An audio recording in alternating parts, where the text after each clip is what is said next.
Hello and welcome back to the podcast. Thank you for being here today. And today we're going to talk about shame and forgiveness. This is something that is very close to my heart. It is something that I am still working on. And I think that it's something that a lot of us are still working on because forgiveness is a continual thing. It's a daily surrender. And it's not something when it's a bigger deal, it's more than just, oh yeah, I forgive you. It's something that, because the devil's going to use that, and it's something that we have to daily surrender. And it's like, God, I forgive them. God, help me forgive myself for what I did in my past. And also help me forgive these people who have wronged me, because it's really not easy. And so I would like to begin this podcast by reading something that I wrote, and it's called I Carry Memories, Not Chains. And I've talked about before on here that writing is a place where it's where you can read my heart, honestly. So I carry memories, not chains. The past used to name me, but it doesn't get to anymore. I have been washed. I have been made new. Shame still knocks, but it finds a different house now. A heart sealed by his blood, a child who belongs. I don't come to Jesus as the broken person I once was. I come as the beloved, learning to live like it's true. There are nights I replay the harm I caused and the harm I received, and I ask how Jesus can look at all of it and call me clean. I want forgiveness to be tidy, a single prayer that erases the sting. But Jesus doesn't erase what's real, yet he redeems it. He touches the wound and he stays. He doesn't flinch. He doesn't leave when I speak the truth about what happened. He speaks a louder truth about who I am now. I think about Peter, the sound of the rooster still echoing in his ears, in the way Jesus met him by the shore. No lecture, just a fire, breakfast, and questions that restored. Do you love me? Forgiveness wrapped in ordinary kindness. Shame wasn't silenced by denial. It was answered by presence. The place of failure became the place of commissioning.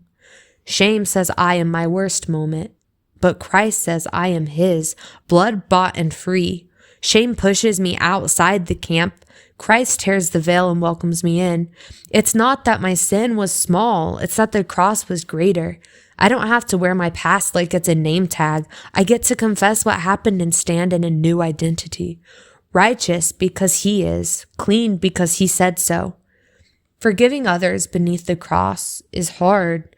There are faces that still carry a tremor in me. Some apologies never came. Some losses won't be restored this side of heaven. Yet he calls me to forgive like he forgave me, freely before I had anything figured out. Forgiveness isn't permission for repeated harm. It's the release of a debt I cannot collect without poisoning my own heart. Mercy can keep boundaries. Mercy can choose distance and still bless. I have seen ones Jesus died for hold balm and blade. I have heard God's name used like a weapon. And still I hear Christ pray, Father, forgive them. And I tremble at the wildness of that mercy. Forgiveness doesn't excuse cruelty. It refuses to enthrone bitterness. It lets me return the gavel to the only righteous judge. It lets me say, I won't carry the poison. I'll carry the cross-shaped love that set me free. Some days forgiveness looks like a pew and a whisper. Thank you for making me new. Some days it looks like a gentle reply I did not manufacture. Some days it's choosing not to rehearse that old argument while folding laundry. Some days it's stepping back and blessing from far away. All of it becomes prayer when I place it in his hands and say, teach me to forgive as one who is already cleansed. I used to think forgiveness meant forgetting. Now I know it means remembering with Jesus in the room. Truth told, wounds touched, and shame dismissed. It sounds like his voice, neither do I condemn you, go and live free. Not an erasure, but a calling. Not a denial of pain, but a promise that pain won't be my name. At the table of the Lord, shame leaves its weapon at the door. Bread is broken, cup is lifted. I taste a love that didn't wait for me to get it right. I hold the cup and think of the trust I've broken and the trust broken against me. And still his blood covers all of it. This is my body given. This is my blood shed. For me. For the ones who hurt me. For the ones I hurt. For a future that is clean. I want heaven's justice and heaven's mercy to find me faithful in small ways, in apologies that honor truth, in repairs that take time, in blessing those who may never bless me back, in refusing to call darkness light, and also refusing to let darkness have the last word. The last word belongs to an empty tomb. If shame is a prison, then Jesus is the key and the open door. If forgiveness is a mountain, he is the hand on my back and the steady pace. I don't climb by willpower, I walk in grace. When I falter, he waits, like a shepherd who knows the path into every bruise on my knees. Now I set the weight down, names, moments, and unfinished conversations into the hands that hold me. I am done letting yesterday script tomorrow. I choose repair over replay, truth over performance, and mercy without pretending.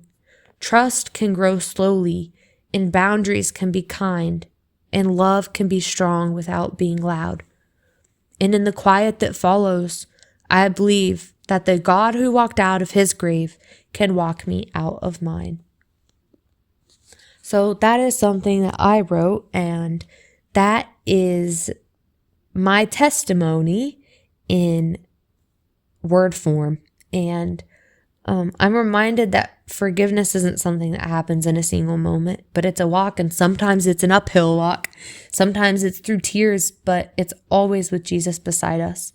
And shame and forgiveness are two voices, and they both want to name us, but only one voice tells the truth. And shame tells us that we are the mistake. Guilt says, I did something wrong. And then shame says, I am the something wrong. And that's what Jesus came to destroy. And shame, that's where I'm going to start, is shame. So shame is something that makes you feel unworthy to come near God or people. The devil uses shame to throw our past at us and to tell us that we are not good enough. We will never be worthy of the love of people or of Christ. And it makes us want to stay as far away from people as we can because we don't feel worthy. And that brings on so much more, and it starts bringing on depression and anxiety and fears and insecurities and all of these things. And I'm so thankful that Christ came to break shame. And shame first appeared in the garden when Adam and Eve were hiding from God. And it's comforting to know that God always knows where we are. We are never hidden from him. And Jesus doesn't turn away from our hiding places, but instead he comes looking for us. And, when we feel unworthy, that's when God comes and shows us his grace, because truly we are not worthy of his blood. We are not worthy of the cross, but Jesus came so that we could experience grace and love, and he called us worthy. And so we need to walk in that and claim that. And so forgiveness, it's something holy. And it's not pretending that something didn't hurt, but it's saying that you're not going to let the hurt become who you are. And forgiveness doesn't mean that trust is instantly restored. Like you can still have boundaries and have forgiven and everything. But forgiveness, when someone has hurt you, it's so much more than telling someone you forgive them. That's a step. That's the first step, is telling them that you forgive them. But it's choosing that when you think of it, you don't choose bitterness. And there's a quote that I found a couple months ago, and I love this quote. It says, "Bitterness feels safer sometimes, like armor I can hide behind, but it's only chains in disguise, chains you never wanted me to carry." And it's so true, because the devil wants us to be bitter against every single person who has wronged us or hurt us. And it does feel safer. And the reason it feels safer sometimes, in that we think that it is because it feels like if we truly forgive, it feels like it's not fair. because it's like, no, I'm letting them go.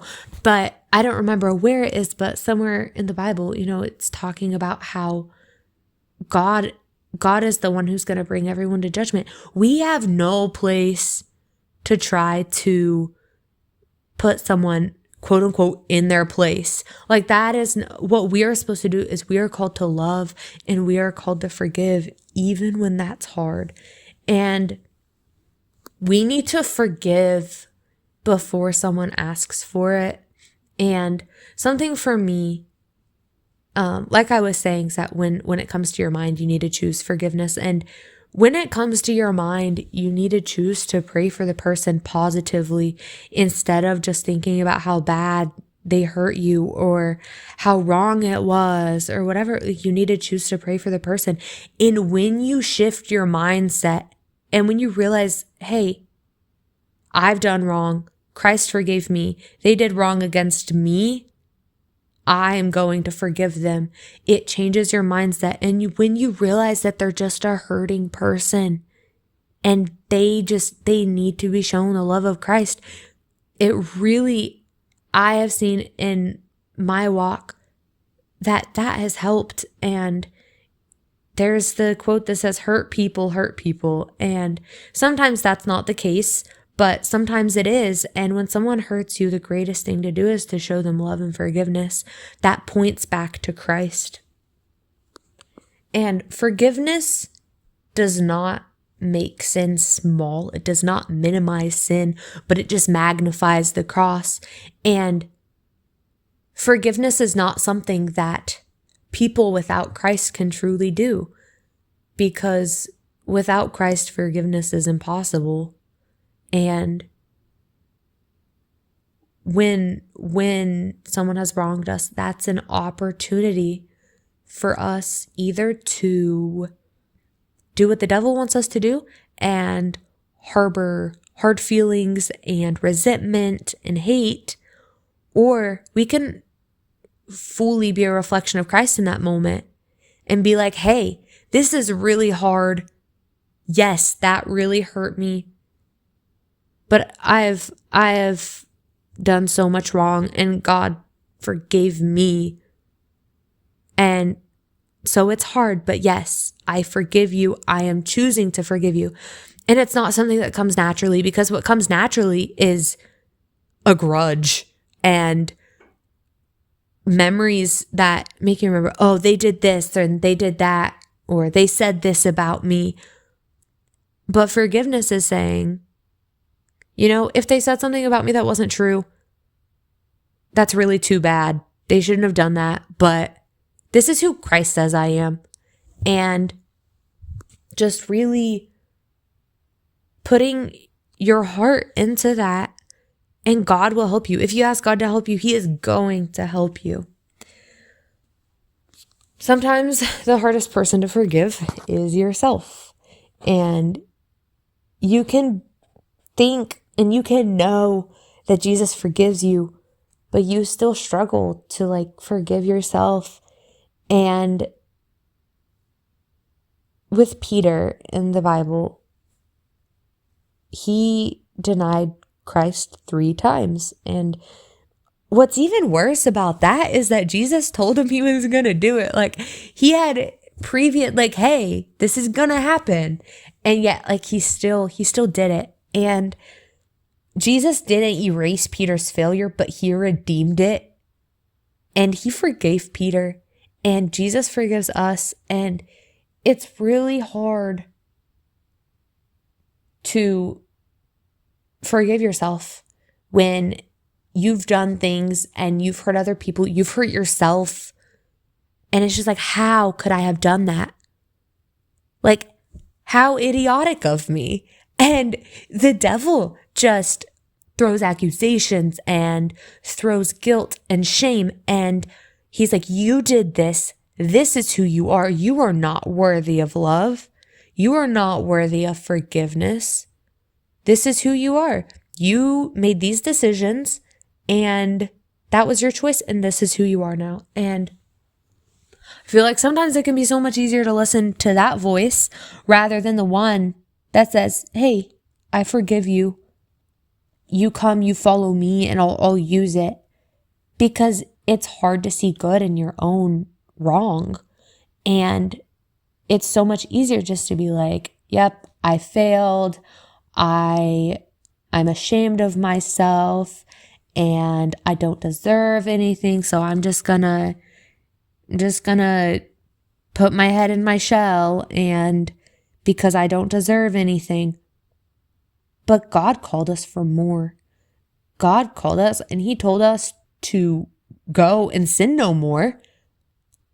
And then we look at different people who wronged themselves and Christ and people around them.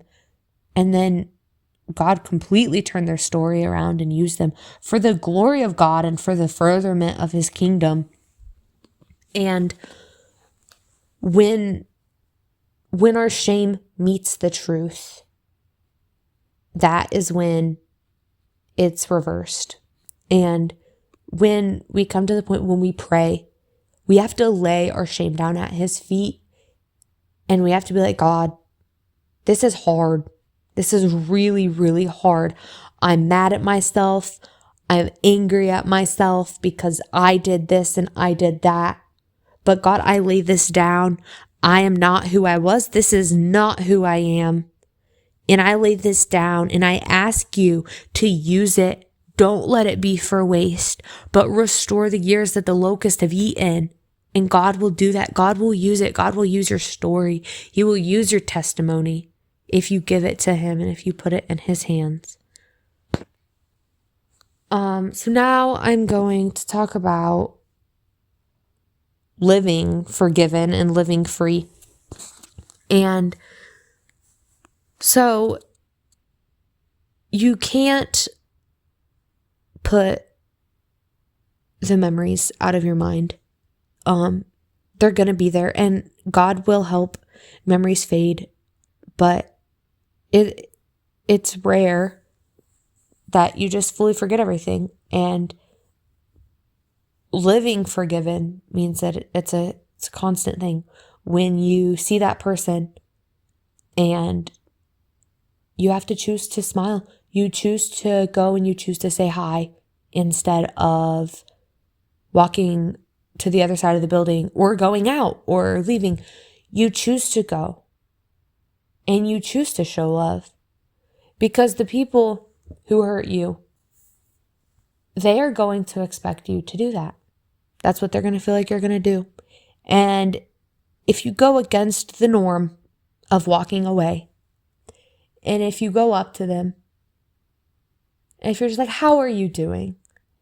And you genuinely go up and you have a smile on your face, they're going to know that they're going to see Christ in that. Because where else do you see that kind of love? Not from anywhere but the cross. And so living forgiven and living free doesn't just mean in that moment, I forgive you, okay, whatever. And then every time I see you, I'm not going to talk to you. And I'm just going to live my life as far away from you as possible. I don't want to be friends with you. And I know some people, and they were friends, and then, something comes between them, and then they can't even be acquaintances. And it's really sad. Living free is choosing to go and to show the love of Christ and break the awkwardness, because it's going to be awkward the first few times. It just will be. But if you don't do it the first time, then it's going to be a lot harder to do it the second time. Well, thank you for joining today. And I pray that there was something in here that resonated with you, whether you've been struggling with forgiving someone else or whether you've been struggling with forgiving yourself. I pray that God will use this for his glory. And before we end today's episode, I would like to end in prayer. Dear God, thank you so much for all of your blessings. Thank you so much for community and the people that you've put in our lives. And God, I ask you today that you would help us, the people who have hurt us. God, I ask you that you would help us to forgive them and show the love that you showed for us, and that you would help us to reflect you and show the love that you have given to us, and that would pour out, and that we would be able to look past the hurt, and that we would be able to move forward and to build friendships and build relationships past that. And God, if we're struggling to forgive ourselves for past mistakes, please help us to see who you say that we are. Please help us to see what you see, and please give us purpose. We know you have a plan for us. Please help us to see that, God. We want to grow your kingdom. We want to forgive those. And you said you would forgive us as we forgive those around us. And I ask you today that you would please help us to do that to the fullest extent, that you would walk with us through the hard times, through the times when the devil tries to bring the hurt back, that we will be able to claim the victory and claim the forgiveness, dear God. Thank you so much for all of your blessings on us, and please keep us. In Jesus' name, amen. Thank you so much, and I pray that you have a blessed day.